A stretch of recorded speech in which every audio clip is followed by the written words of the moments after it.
Hola chicos, ¿cómo están? Espero que todos ustedes se encuentren muy bien. Yo me encuentro bastante bien el día de hoy, muy feliz por poder compartir otra clase con ustedes. Nuestra clase de física del día de hoy se trata sobre el movimiento.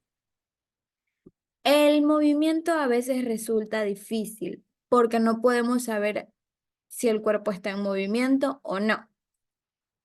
Hablando de cosas difíciles, recuerden que el quiz que les voy a dejar al final de la clase no es difícil. En cambio, este es muy fácil porque después de la explicación que yo les he dado, que es una explicación bastante breve y concisa sobre todo el tema, vamos a poder poner a prueba nuestros conocimientos. Ahora sí, sigamos. Es difícil saber si un cuerpo está en movimiento o no, así que vamos a imaginar a dos chicas. Vamos a llamarla Ana y Berta. Ana y Berta están en un autobús, mientras que sus amigos, Carlos y Daniel, les saludan desde la calle. Desde el punto de vista de Ana, Carlos parecerá moverse, en cambio Berta estará en reposo. Pero para Daniel, Carlos permanecerá en reposo y Berta estará en movimiento. Para saber si un cuerpo está en movimiento o no, nos queda determinar qué tipo de movimiento está, en qué tipo de movimiento se está escribiendo. Pero para esto necesitamos fijar un sistema de referencia. Ustedes se preguntarán qué es un sistema de referencias. Un sistema de referencias básicamente es un sistema de coordenadas. Coordenadas cartesianas, para ser específicos, respecto a los cuales describimos el movimiento de los cuerpos. La posición de un móvil es el punto del espacio donde se encuentra en un instante determinado, es decir, respecto a un sistema de referencia. El movimiento se da cuando varía la posición de un cuerpo en un intervalo de tiempo respecto a un sistema de referencia.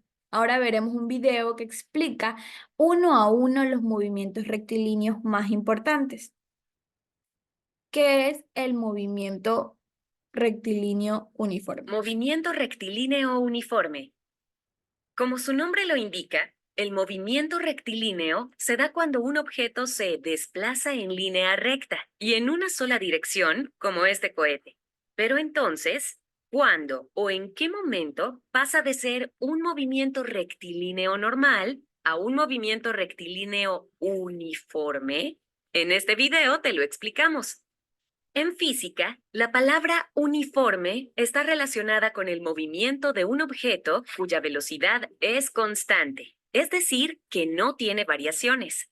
Y si a eso le sumas las palabras movimiento rectilíneo, sabrás que se trata de un objeto que, además de desplazarse siempre a la misma velocidad hacia una sola dirección, no hay momentos en los que su aceleración aumente o disminuya. Si aún no tienes claros estos conceptos, te invitamos a ver el video de velocidad, rapidez y aceleración que encuentras aquí abajo en la descripción. Recuerda que todo nuestro contenido es gratuito. Ahora sí, veamos algunos ejemplos. Este carro se dirige a otra ciudad por esta carretera en línea recta. Como ves, no hay curvas.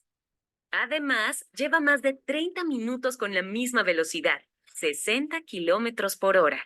Esto significa que el coche presenta un movimiento rectilíneo uniforme.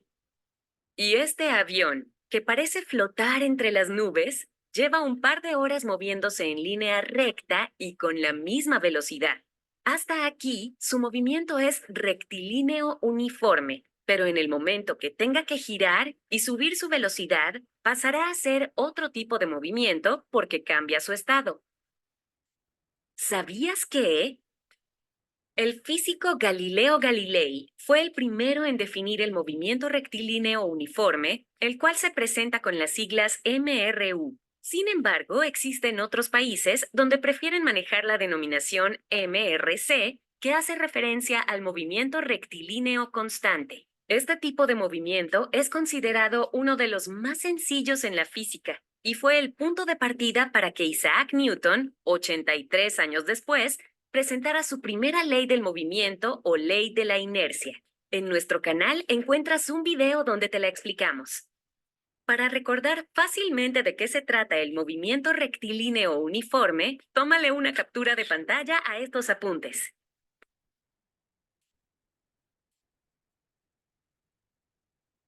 Muy interesante el video. Espero que hayan tomado la captura de pantalla para después poder revisarlos y así obtener más conocimientos. Espero hayan aprendido de este video. Ahora veremos la composición de movimientos. Este se refiere a cómo se combina o se suma el efecto de dos o más movimientos individuales. Se utiliza para analizar el movimiento resultante cuando dos o más movimientos ocurren simultáneamente al mismo tiempo. Hay dos tipos principalmente de composición de movimientos: la composición de movimientos rectilíneos y la composición de movimientos vectoriales. La composición de movimientos rectilíneos, vamos a ver qué nos trae.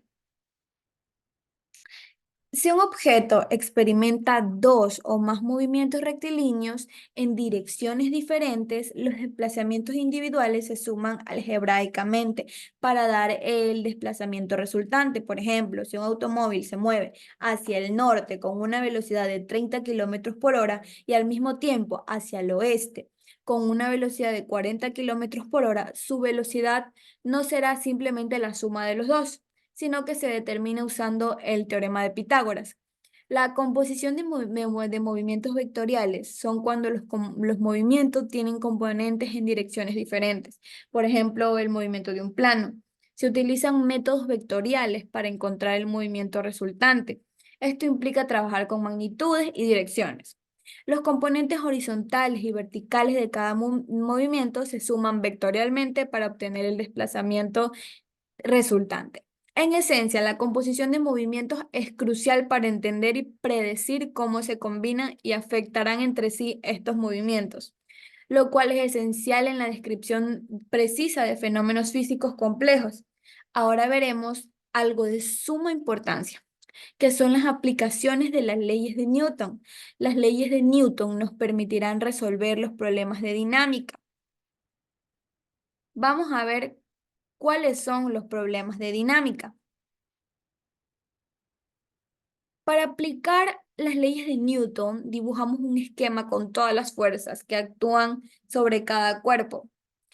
Elegimos un sistema de coordenadas convenientes para cada cuerpo y determinamos los componentes de las fuerzas a lo largo de los ejes. Aplicamos las leyes de Newton, resolvemos las ecuaciones o los sistemas de ecuaciones resultantes, los que faltan, comprobamos el resultado. Al final de la clase les pondré un link de cómo resolver estos ejercicios de manera muy simple. Yo ahora te explicaré la dinámica del movimiento rectilíneo y de la dinámica del movimiento circular. La dinámica del movimiento rectilíneo se trata de entender cómo las fuerzas afectan el movimiento en línea recta, desde la segunda ley de Newton hasta las ecuaciones de movimiento. Estas son las herramientas que utilizamos para descifrar el integrante ballet de partículas en movimiento. Mientras tanto, la dinámica del movimiento circular se trata de la fuerza que te mantiene en ese giro sin salir volando hacia afuera como con una cuerda invisible que te jala hacia el centro. Cuando giras más rápido, sientes esa cuerda tirando más fuerte. Si la rueda es más grande, también sientes esa fuerza. Esa fuerza es la fuerza centrípeta. La velocidad con la que giras se llama velocidad angular. Si giras más rápido, tienes muchísima más velocidad angular. Y si estás en una rueda más grande, también sientes más velocidad angular. Entonces, básicamente el truco es que hay fuerzas y velocidades especiales cuando giras el círculo. Es como estar en una gran danza circular cósmica. No olviden que les dejaré también como tarea ver los videos de cómo se resuelven algunos de estos ejercicios. Ahora vamos a hablar sobre el movimiento de rotación. El movimiento de rotación es como la danza de la Tierra alrededor de su eje. Imagina que estás dando vueltas mientras te mantienes en el mismo lugar, que es como una línea que atraviesa de polo a polo. Este baile cósmico es lo que llamamos movimiento de rotación. Un día y una noche en la Tierra ocurren porque experimentamos esto, diferentes partes de este giro mientras orbitamos alrededor del Sol y otras veces mientras orbitamos alrededor de la Luna. Es una coreografía celestial. Ahora sigamos con el momento de inercia. El momento de inercia es cuando un estado cambia de rotación. Pensemos en una bailarina, en una patinadora que está girando. Cuando tiene los brazos extendidos, gira lentamente, pero cuando los acerca a su cuerpo, esa resistencia al cambio en la velocidad de rotación es el momento de la inercia. En términos simples, depende de la masa del objeto y cómo está distribuida alrededor del eje de rotación. Un objeto con más masas, lejos del eje, tiene un mayor momento de inercia. Es como si el objeto prefiriera mantener su ritmo de baile. En el siguiente cuadro aparecen unas fórmulas de momentos de inercia de algunos cuerpos de composición homogénea respecto a los ejes señalados. Vamos a ver el cuadro. Veremos el cuadro a continuación para poder ver nuestra, nuestras fórmulas. Ahora sí, recuerden que les dejo un quiz y también les estoy dejando videos para que ustedes puedan explorar mejor este tema y puedan llevar a cabo su tarea de manera correcta. Espero que esta clase haya sido de mucho conocimiento para ustedes, que haya sido una manera distinta, divertida de aprender y adquirir conocimientos. Nos vemos en la próxima clase. Hasta luego.